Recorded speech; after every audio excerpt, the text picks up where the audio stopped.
새하늘 성가대의 찬양에 큰 은혜 받으신 줄로 믿습니다. 할렐루야. 오늘도 예배 전에 나오신 우리 성도님들께 하나님의 크신 위로와 은혜가 삶 가운데 있기를 먼저 주님의 이름으로 축원합니다.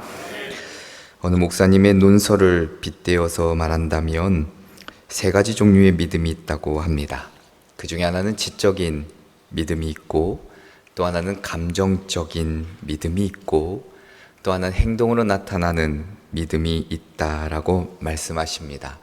지적인 믿음이라는 것이 그렇겠죠. 어떤 사실, 팩트에 관한 믿음입니다. 누가 뭐라 해도 객관적인 사실에 따른 믿음이겠죠.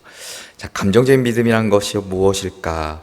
이 목사님이 예를 들어 이렇게 설명합니다. 십자가에서 내 죄를 대신하여 죽으신 그 역사적인 사실을 믿는 믿음의 측면도 있지만, 그것만 있는 게 아니라 그 안에 담긴 하나님이 나를 사랑하시고 나를 변함없이 인정하시고 나를 도우시고 나와 동행해 주시는 그 사랑의 하나님, 바로 그 인격적인 관계에서 형성되는 믿음, 그것이 곧 감정적인 믿음이라 말할 수 있습니다. 또 하나가 이 행동적인 믿음이라는 것인데, 그분을 내가 믿기 때문에 행동으로까지 나타나는 그런 믿음이라 말할 수 있습니다. 그러니까 성경에서 말하는 믿음이라는 것은 어떤 지적인 믿음만 말하는 것이 아니고, 그것을 포함해서 신뢰적 차원의 감정적인 믿음, 그리고 야고보서에 말한 것 같이 행위, 순종으로까지 연결지어지는 그 믿음, 그 세 가지의 모든 것을 포함해서 우리는 믿음이라 말할 수 있습니다. 우리 세 번째 이 행동적인 믿음에 대한 구절을 우리 하박국 2장 4절의 말씀을 통해 좀 살펴볼 필요가 있는데, 하박국 2장 4절에 이렇게 기록합니다. 보라, 그의 마음은 교만하며 그 속에서 정직하지 못하나 의인은 그의 믿음으로 말미암아 살리라 라고 이야기합니다. 의인은 그의 믿음으로 말미암아 살리라, 즉 행동으로 나타나는 참고 견디는 믿음을 담아내고 있습니다. 흔히 여기에 사용되는 이 단어가, 죄송하지만 히브리어로 에무나라는 단어를 사용하는데, 거기 안에는 버티다, 견디다라는 뜻이 담겨 있습니다. 그러니까 믿으니까 버티고 견딜 수 있는 것이죠. 그래서 믿음이라는 것은 기본적으로 버티는 것을 의미하기도 합니다. 우리가 살면서 하나님을 못 믿을 때가 참 많지요. 작은 시련만 닥쳐도 하나님을 의심할 때가 있습니다. 헌신, 충성, 버티지 못하고 포기할 때가 있다는 것이죠. 어찌 보면 그것이 믿음이 없음을 드러내는 단편적인 현상이라 말할 수도 있습니다. 하나님을 끝까지 신뢰하는 마음으로 그 환경을 버티며 이겨나가는 것이 결국 믿음 있는 사람이라 말할 수 있죠. 우리 삶이 그러하기를 우리가 믿기에 지금도 버티며 살아가고 있다는 것을 우리는 삶으로 보여줄 필요가 있습니다. 먼저 말씀을 시작하기에 앞서 우리의 믿음이 그러하기를, 오늘 말씀의 제목처럼 내 믿음을 끝까지 지키며 버티며 견디며 살아가실 때, 결국 이 코로나 시대의 어려운 시대 가운데 우리의 믿음의 사람으로 온전히 살아가는 은혜가 있게 될 줄로 믿습니다. 제럴드 시처 목사님이 쓰신 책 중에 하나님의 뜻이란 책이 있습니다.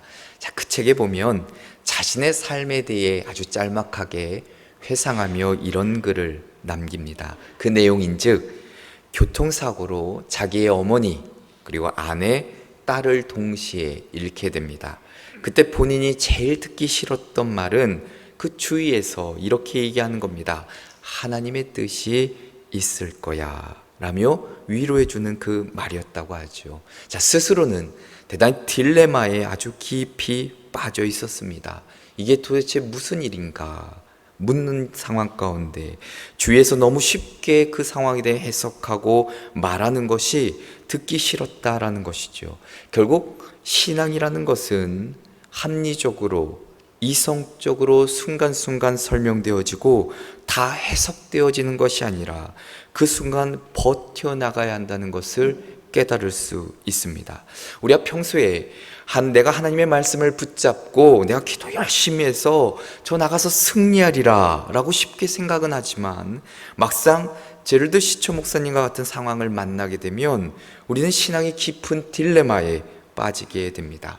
자, 물론 신앙의 연륜, 성경에 대한 지식, 성경 공부를 통한 어떤 원리, 공식 같은 정답을 갖고 있다 하더라도 어찌 보면 흔들리지 않을 것 같은 단단한 믿음의 발판 위에 서 있는 것 같이 그 삶이 늘 평온하게 살아간다 할지라도 큰 난관에 부딪히게 되면 단순한 공식, 단순한 정답으로 그 사건, 문제, 그리고 질병이 다 설명되지 않는다는 점이지요. 그래서 우리가 늘 실제로 삶의 큰 문제를 만나게 되면 마치 대단히 중한 환자가 그 병명을 알았던 그 순간 현실을 부인하기도 하고 하나님을 원망하기도 하고 그러다 결국 체념하고 그 현실을 받아들이는 것을 보게 됩니다. 그러면 도대체 신앙생활을 어떻게 해야 되는 것인가? 라는 질문에 오늘 말씀의 제목처럼 그럼에도 불구하고 버티며 견디며 살아라 라는 것이죠. 더 구체적으로 이해하면 슬프고 억울하고 하늘이 무너지는 것 같은 그 일을 당했을 때도 무슨 답이 당장 나에게 주어지는 것도 아니고 성경의 어떤 구절도 귀에 들려오지 않는다 하더라도 그렇게 두 가지의 갈림길에 늘 처하게 되는데 하나는 무엇일까? 그대로 포기하고 주저앉아 버리는 것이 있고, 또 하나는 어쩔 수 없이 이를 악물고 내가 한번 견디고 버텨보는 길이 있겠지요. 물론 그렇게 이를 악물고 버티면서 나가보니 나중에 상당한 세월이 지나서 뒤돌아보니 그제서야 상상하지 못했던, 생각하지 못했던 선한 결과로 내가 인도되어져 왔음을 깨달을 때가 있습니다. 그것을 우리가 하나님의 섭리와 계획하심이라 말할 수 있겠죠. 결국 시간이 우리를 힘들게 하지만 하나님의 섭리와 계획하심은 결코 우리에게 나쁜 것이 아니라는 사실을 깨닫게 됩니다. 결국 하나님의 행하심이 그 가장 옳다는 것을 발견하게 되고 감사하게 되지요. 그러므로 신앙이라는 것은 지금 이 순간 이때에 내가 버텨야 하는 것임을 깨달을 수 있습니다. 우리가 세상을 살아가며 내 어깨에 짊어지고 가야 할 수많은 문제들이 있습니다. 그것을 싸워야 하고 내 능력으로 어찌할 수 없는 한계를 맞닥뜨리기도 되고 내 뜻대로 되지 않는 삶의 여정을 살아갈 때가 있습니다.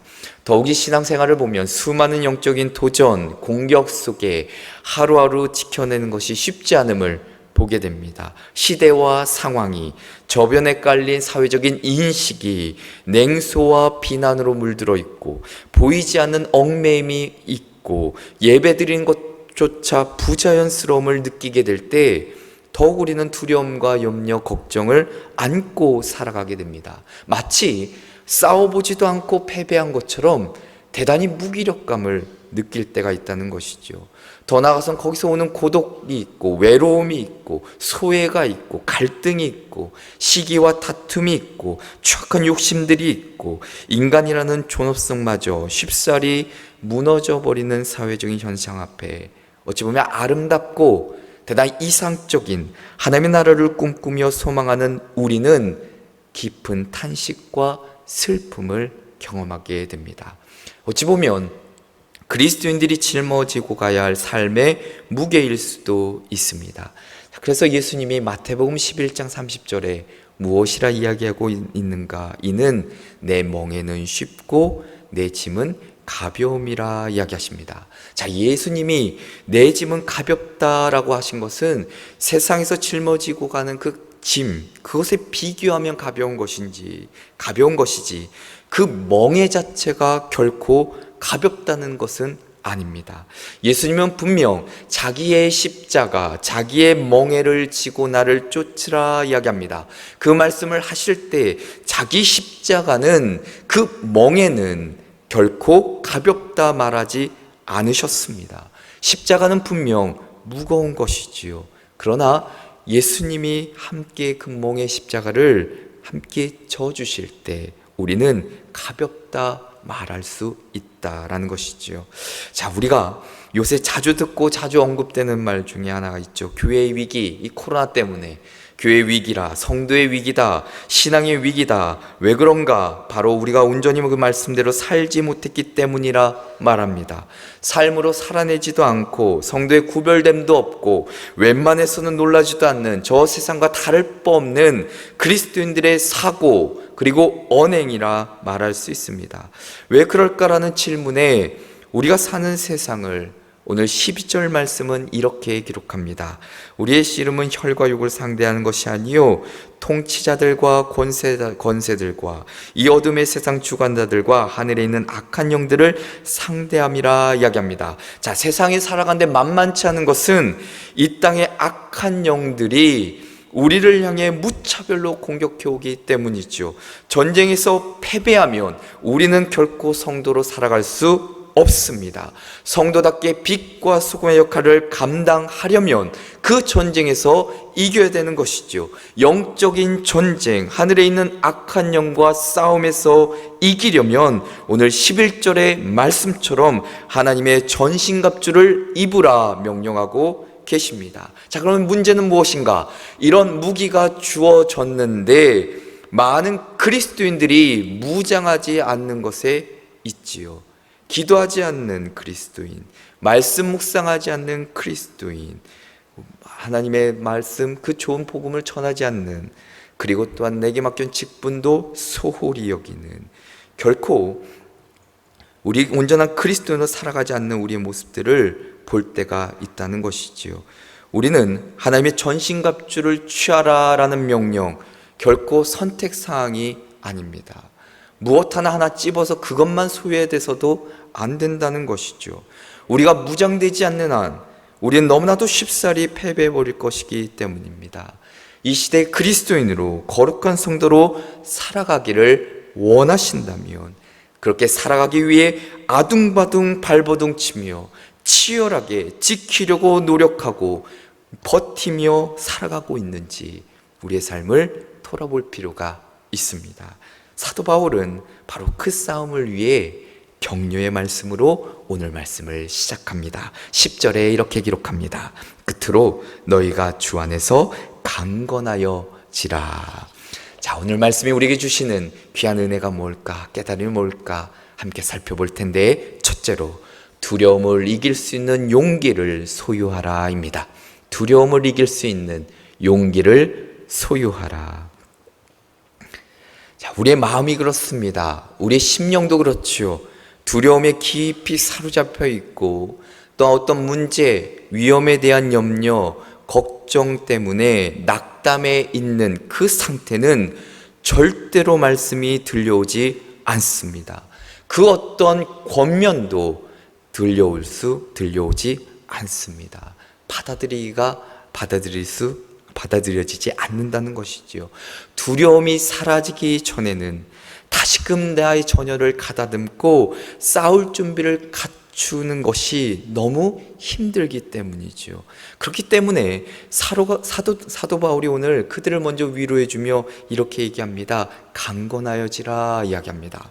이 말씀은 이런 뜻과 같습니다. 야, 원수들이 그렇게 강하지만 그들이 그렇게 숫자도 많고 잘 훈련되고 무장되어 있고 무기를 다루는 기술도 탁월하고, 그러나 그 현상에 우리가 마음이 무너질 수도 있지만 낙담해서는 안 되고 용기 가지고 전진해서 주 안에서 강건해라. 싸움에 이기고 지는 것은 너의 기술, 너의 힘, 너의 숫자가 아니라 누구에게 달려있는가? 하나님께 달려있다라는 것을 사도 바울이 이 에베소 교인들에게 먼저 일러주고 있습니다. 강건하여지라 라는 말뜻은 어떤 의미가 담겨 있는가? 바로 선한 용기를 가지라 라는 뜻이 담겨져 있습니다. 자, 이런 권면은 성경에 자주 등장하는데 우리가 역대하 32장 7절도 보면 너희는 마음을 강하게 하라, 용기를 가지라 이야기합니다. 이사야 35장 4절에도 겁내는 자들에게 이르기를 굳세어라 이야기합니다. 강하게 하라 이야기하죠. 용기를 가지라 이야기합니다. 여기서 강조하고 있는 것이 무엇인가? 바로 그리스도인의 용기와 결단은 바로 이 시대를 살아가는 믿음의 그리스도인들에게 필수적으로 갖춰야 될 모습이라는 것이죠. 하나님께 신실하게 순종하는 일에는, 하나님의 일을 감당하는 일에는 바로 그 용기가 필요하다라는 겁니다. 자, 그러면 용기 있는 사람의 모습은 어떠한가? 이게 중요하겠죠. 자, 그 중에 하나는 무엇인가? 세상의 헛된 속임수를 따라 행하지 않습니다. 세상의 헛된 속임수를 따라 행하지 않는다. 자, 우리가 잘 아는 대로 성경을 보면 분명히 이 세대를 본받지 말라 명령하시죠. 로마서 12장 2절에 기록되어 있습니다. 너희는 이 세대를 본받지 말고 라고 이야기합니다. 세상에 부패하고 죄된 관습에 우리 자신을 물들이지 말라 이야기합니다. 그리스도인이라면 시대의 조류에 따라 혹은 상황에 따라 내 신앙을 끼워 맞춰서는 안 된다라는 것이죠. 타협해서는 안 된다는 겁니다. 자기의 규칙, 말씀에 따른 기준을 확고히 지켜야 되고 자신의 습관까지도 결코 바꿔서는 안 된다는 것이죠. 진리 안에 있는 한, 말씀 안에 있는 한 한결같이 거룩한 모습으로 그렇게 살아가야 된다라는 겁니다. 그런데 때로는 야유도 받고 조롱도 받고 비웃음도 당합니다. 미련한 자라 여기기도 하고 바보라고 여기기도 합니다. 마치 자신들이 지혜로운 것처럼 우리를 우둔한 자로 세상은 여기기까지 합니다. 그럴 때 어떠합니까? 우리의 마음이 수치스럽지요. 그 수치스러움이 우리의 신앙을 두렵게 합니다. 그리스도를 고백하지 못하게 만들지요. 내 안에 하나님의 나라를 상실해 버립니다. 용기 있는 자라는 것은 세상의 그 헛된 속임수에 결코 넘어간 사람이 아니라는 것이죠. 그 수치와 비난에도 내가 개의치 않는 겁니다. 그것이 곧 용기 있는 자의 모습이겠지요. 또 하나는, 두 번째는 가야 할 길을 꾸준히 걸어가는 자가 용기 있는 자입니다. 가야 할 길을 꾸준히 걸어가는 자. 자, 신앙의 모진 도전, 풍파 속에서 흔들리지 말아야 되겠죠. 더 나아가서 흔들리지 내가 않겠다, 않으리라 결단해야 합니다. 여호와만을 섬기리라 여호사가 작정했던 것처럼 우리 삶에도 그러한 결단의 모습이 있어야 된다는 겁니다. 마음뿐만이 아니라 입으로 고백할 수도 있어야 된다는 것이죠. 그것이 바로 용기 있는 자의 모습이라 말할 수 있습니다. 또 하나의 특징은 뭘까요? 하나님을 향한 신뢰가 분명합니다. 하나님을 향한 신뢰가 분명한 자예요. 하나님이 우리를 도우실 것이라 확신하고 하나님을 향한 경외, 그 말씀에 대한 순종, 겸손하게 주 앞에 간구하는 것, 누구만이 할 수 있는가? 용기 있는 자만이 할 수 있는 모습이라 말할 수 있습니다. 사랑하는 성도 여러분, 날마다 그리스도로 살아가는 것 결코 쉽지 않습니다.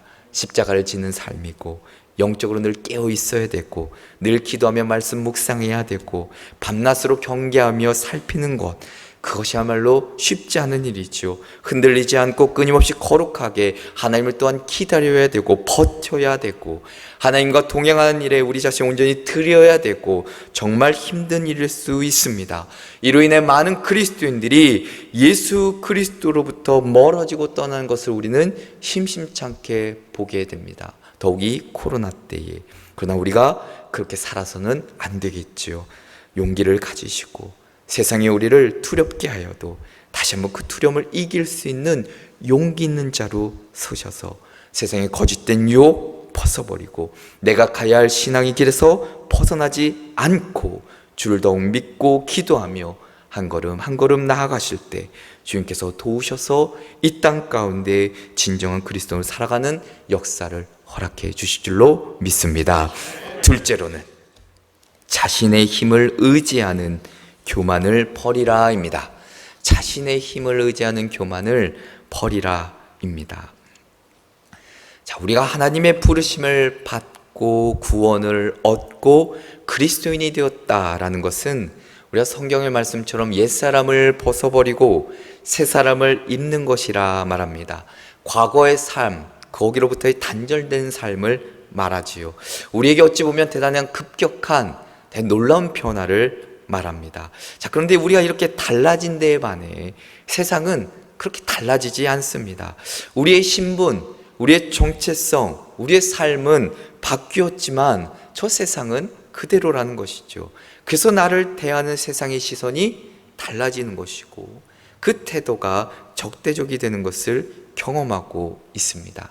자, 그래서 바울은 에베소서를 마무리 지으며 그리스도로 산다는 것은 군사로 부름받은 존재라는 것을 각인시키고 있습니다. 그래서 그 전쟁은 하나님께 속한 것이기 때문에 하나님의 전신갑주 입으라 명령하고 있죠. 전쟁터에 그냥 나가는 것이 아니라 우리가 부름받아서 그 전쟁터에 나가려면 적어도 무장하고 나가야 된다라는 것을 말씀하고 있습니다. 자, 그 이전에 우리가 10절의 말씀을 다시 보면 강건하여지고 앞부분에 무엇이라 기록합니까? 너희가 주 안에서와 그 힘의 능력으로 라고 기록합니다. 중요한 두 문구, 주 안에서 그 힘의 능력으로. 자, 세상에 나가 하나님의 갑주를 입고 하나님의 능력을 힘입어 싸워야 되는데 내 힘으로 강건해지는 것이 아니라는 것이죠. 다시 말하면 성도들에게 영적 싸움에서 거룩한 결단, 용기를 명하는데 그 싸움을 위해 자신의 힘을 의지하는 것이 아니라는 점을 분명히 사도 바울은 밝혀주고 있습니다. 자, 사도 바울은 그 힘을 어디로부터 오는가? 바로 주님께로부터 온다라는 것을 분명하게 이야기해주고 있습니다. 자, 요한복음 15장 6절에도 보면 포도나무 가지 비유를 쭉 들다가 마지막에 이렇게 얘기합니다. 너희가 나를 떠나서는 너희가 아무것도 할 수 없음이라. 이 말씀은 무엇을 의미합니까? 우리가 가진 연약함, 인간이 가진 한계를 드러내 주지요. 우리보다 더 강한 원수들, 악한 영들과 싸우기 위해서는 하나님의 도우심이 절대적으로 필요하다라는 것입니다. 우리가 내 신앙을 지키는 것도 궁극적인 승리를 얻는 것도 하나님의 능력이 아니고서는 불가능하다라는 것을 말해주고 있지요. 자, 그러면 하나님의 존귀하신 능력, 그 힘의 능력으로 강건하여지고 라고 얘기하는데, 자, 주의 능력으로 강건해진다는 것은 나의 무엇을 증명할 수 있을까? 두 가지겠지요. 하나님을 향한 확신, 내가 주의 전능하심을 내가 확신합니다. 내가 의심치 않습니다. 또 하나는 그 능력이 나를 통해 역사할 것을 내가 믿습니다. 바로 믿음을 증명해 볼 수 있겠죠. 하나님을 향한 확신을 증명해 볼 수 있겠죠. 이 믿음이, 이 확신이 우리 가운데 강하게 뿌리 내려야 한다는 것이죠. 모든 시련과 시험 중에서도 하나님의 능력이 우리 가운데 역사할 것을 믿는 믿음을 우리에게 요구하고 있습니다. 사도 바울은 자신의 힘을 의지하지 말도록 우리에게 권면하고 있습니다. 아니, 명령하고 있습니다. 사단의 온갖 방법으로 공격한다 하더라도 그때마다 항상 하나님의 능력을 힘입어 승리하도록 명하고 있습니다. 우리가 싸워야 할 악한 세력들 무엇이라 기록하고 있습니까? 12절에 보니까 통치자들, 권세자들, 어두운 세상의 주관자들, 하늘에 있는 악한 영들입니다. 우리가 싸워야 할 대상들이 결코 만만한 대상이 하나도 없습니다. 통치자들, 권세자들 다 만만하십니까? 아니지요. 근데 우리가 이를 세상의 왕들이나 정치인들이나 권세를 가진 사람들로만 생각해서는 결코 안 되겠죠. 하나님을 인정하지 않는 세상의 구조, 그 사상, 그 문화, 세상의 조류들, 어둠의 세상 주관자들은 하나님을 불신하는 세상을 지배하는 존재들, 사단의 편에선 타락한 천사들, 우리를 유혹하고 미혹하는 악한 영들, 우리가 싸워야 하는 존재들은 결코 만만한 존재들이 아닙니다. 우리 힘으로 도저히 싸울 수 없는 상대들이지요. 하나님의 능력이 반드시 필요하다라는 것입니다. 목사인 저도 세상에서 승리하며 살아가는 것 쉽지 않습니다. 결코 쉽지 않아요. 얼마나 어려운지요. 늘 아둥바둥 싸우며 다짐하며 결단하지 않으면 우리는 너무나도 쉽게 넘어집니다. 목사인 저도 너무 많이 넘어질 때가 많다는 것이지요. 혹여나 아직도 우리가 가진 것으로 싸워 이길 수 있을 것이라 착각하고 있진 않은지, 오만에 빠져 있진 않은지 우리 자신을 돌아보아야 합니다. 아니, 우리는 충분히 경험했습니다. 결코 불가능하다는 것을.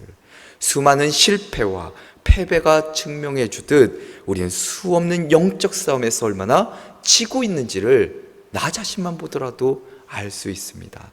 우리의 힘, 우리의 능력이 내 자신이 아니라 하나님께 있는 것을 분명히 알 때에 우리는 언제나 겸손할 수밖에 없겠지요. 겸손한 자에게 하나님은 은혜를 베푸신다 약속해 주셨습니다.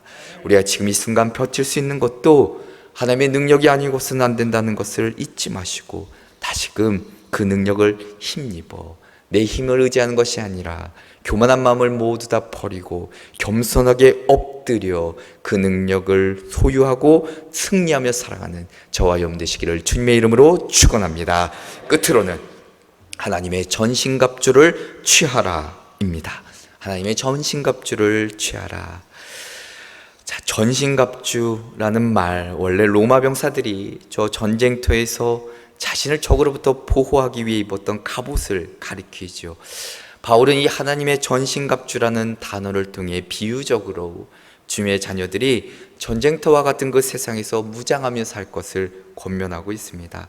자, 하나님의 전신갑주가 왜 필요한가? 우리가 이미 구원받은 백성이고 하나님 나라에 속해 있는데, 하나님 편에 서 있는데, 그럼에도 불구하고 사탄 악한 영들은 늘 그 대결에서 그 유혹과 미혹을 멈추지 않기 때문이지요.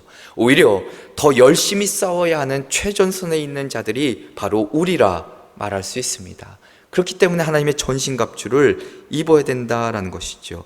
싸움을 싸우기 위해 반드시 갖춰야 될 무기, 바로 그 갑주를 이야기해 주고 있는데, 갑주는 성경에 보면 크게 두 가지로 나누어 설명할 수 있습니다. 바로 갑주는 무엇을 의미하는가? 바로 예수 그리스도를 의미합니다.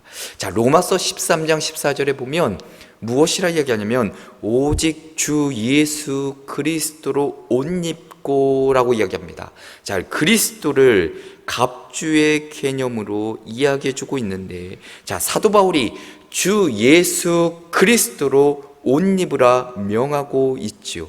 그리스도로 옷 입기 전까지는 싸울 만한 준비를 갖추지 못했다는 것을 말해주고 있습니다. 그러니까 예수 그리스도 안에 거하는 자, 예수 그리스도의 복음의 능력을 믿는 자, 예수 그리스도와의 인격적인 만남 속에서 하나님의 능력, 하나님의 그 살아계심을 경험한 자가 바로 갑주를 취한 자라는 것이죠. 또 하나, 갑주의 의미는 바로 오늘 14절 이하에 기록된 진리의 허리띠, 의의 호심경, 복음의 신, 미그의 방패, 구원의 투구, 성령의 검으로서 하나님의 말씀을 이야기해주고 있습니다. 우리 어렸을 때부터 이 하나님의 전신갑주라 해서 너무나도 많이 이야기를 들었죠. 6가지를 가지고. 자, 그러면 오늘은 그 이야기가 아니라 왜 우리가 전신갑주를 입어야 되는가, 이 내용을 가지고 함께 말씀을 마무리하려고 합니다. 자, 13절에 이렇게 기록합니다. 그러므로 하나님의 전신갑주를 취하라. 이는 악한 날에 너희가 능히 대적하고 모든 일을 행한 후에 서기 위함이라. 자, 왜 하나님의 전신갑주를 입어야 되는가? 먼저는 악한 날에 너희가 능히 대적하고 라고 이야기합니다. 다시 말해 원수 마귀와의 싸움에서 겨우 그냥 간신히 이기는 것이 아니라 넉넉히 대적하기 위함이라 말하고 있죠. 자, 싸움할 때 상대를 완벽하게 제압하지 않으면 상대는 우리를 만만하게 보고 다시 싸울 의지를 가지고 전열을 정비해서 공격합니다. 그래서 싸울 때에는 전의를 완전히 상실하게 하는 것이 중요하죠. 자, 영적인 것도 그렇습니다. 원수 마귀가 하나님의 자녀들을 삼키려고 우는 사자처럼 눈을 부릅뜨고 있는데, 우리가 어설프게 싸우면 혹여나 악한 마귀가 거짓으로 진 것을 마치 내가 승리한 것처럼 착각한다면 원수 마귀는 결코 순순히 물러나지 않을 것이기 때문이죠. 자, 그래서 전신갑주를 취해 악한 마귀를 괴멸할 것을, 철저하게 무너뜨릴 것을 우리에게 이야기해 주고 있습니다. 또 하나, 왜 전신갑주를 입어야 되는가? 바로 오늘 말씀처럼 모든 일을 행한 후에 서기 위함이라 이야기합니다. 여기서 선다고 하는 것은 단순히 자리에서 일어선다는 의미가 아니겠죠. 행한 후에, 그 전투가 끝난 후에, 영적인 싸움에서 승리한 후에 다시금 믿음의 발판에 굳건히 서라 이야기합니다. 전투의 목적이란 것이 그렇지요. 패하여 쓰러지지 않고 승리하여 굳게 서는 것이 곧 목적이라 말할 수 있습니다. 바로 그것을 위해 하나님의 전신갑주를 입어야 된다 말합니다. 사랑하는 성도 여러분, 우리가 살아가는 세상이 결코 호락호락하지 않죠. 코로나를 보내며 더욱더 믿음을 지키는 것이 쉽지가 않음을 보게 됩니다. 우리가 어떻게 살아야 되는가? 말씀의 제목처럼 그럼에도 불구하고 그 영적 싸움 내가 버티며 살아가야 됩니다. 버티며 믿음 지키며 살아가셔야 됩니다. 세상 가운데서 믿음 지키며 버티며 살아가는 것이 우리가 지금 해야 될 사명이자 역할입니다. 하나님의 전신갑주로 무장해서 사단의 모든 관계를 물리치고 복음을 전하며 하나님을 증거하고 변함없이 예수 그리스도를 사랑하는 일에 우리가 쓰임받기 위해서는 오늘 말씀처럼 버티고 버텨 반드시 내 삶 가운데 승리하며 살아가야 되겠죠. 그리고 더 나아가서는 우리가 서로의 버팀목이 되어줘야 합니다. 함께 이 시대를, 이 어려운 시대를 믿음 지키며 살아가기 위해 나뿐만이 아니라 내 주위에 믿음이 연약한 자들 함께 손 부여잡고 함께 기도해주며 격려해주며 이 시대에 온전한 그리스도로 살아가는 저와 여러분 되시기를 주님의 이름으로 축원합니다. 기도하겠습니다. 하나님 아버지 감사를 드립니다. 오늘도 거룩한 주일 주님 전에 나와 예배케 하여 주시고 하나님의 귀한 말씀 우리에게 주심을 감사를 드립니다. 참으로 살아가기 어려운 세대를 살아가는 저희들에게 믿음 지키며 살아간 것이 이렇게 힘들고 어려운지를 정말 모를 정도로 정말 힘든 시기를 살아가고 있는 이때에 다시 한번 성령님께서 도우시사 우리에게 능력을 주시고 지혜를 주시고 담대한 용기를 허락하여 주셔서 하나님 이 시대로 온전히 승리하며 살아갈 수 있도록 인도하여 주옵소서. 성령께서 늘 도우실 줄 믿고 주 예수 그리스도의 이름으로 기도합니다. 아멘.